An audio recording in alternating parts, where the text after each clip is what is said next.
Les signaux électriques sont déclenchés par une action extérieure sur un interrupteur. Les principaux composants d'un interrupteur sont les contacts. Quand on les ferme, il s'agit de contacts à fermeture.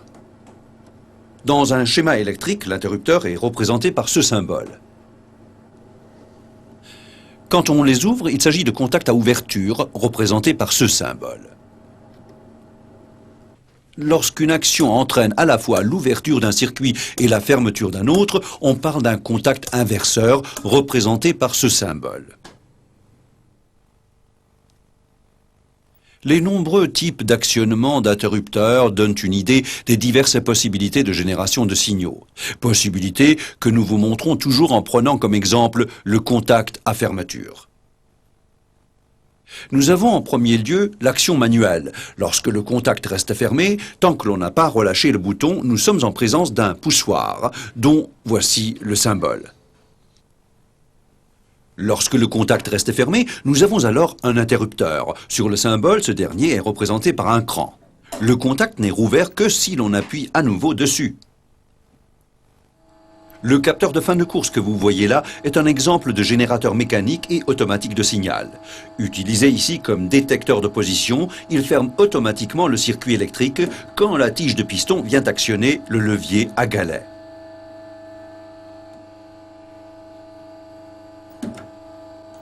Le petit cercle symbolise l'actionnement mécanique par un galet. L'exemple de contact à commande magnétique nous est donné par ce capteur de proximité que l'on utilise entre autres pour la détection de position sur les vérins pneumatiques et hydrauliques.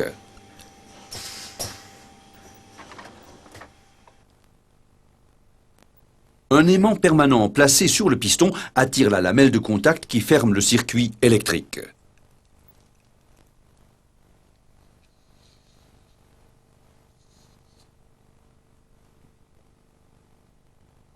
Là aussi, c'est un aimant permanent qui déclenche un signal sur le piston. Son champ magnétique agit sur le champ d'un capteur inductif. Cette modification est enregistrée par un dispositif électronique qui ouvre ou ferme le circuit électrique.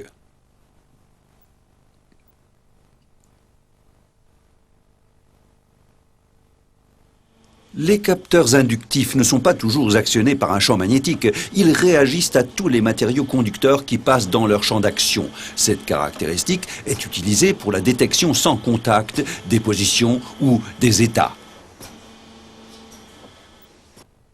Autre type de capteur de proximité sans contact, le capteur capacitif. Ce dernier détecte également les matériaux non conducteurs qui passent dans son champ électrique et l'influence. Cette modification est évaluée puis transformée en une procédure de connexion, c'est-à-dire en un signal électrique.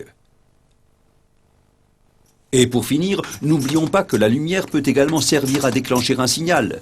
Sur les capteurs optiques, c'est l'interruption ou la réflexion d'un rayon lumineux qui est transformé en signal électrique.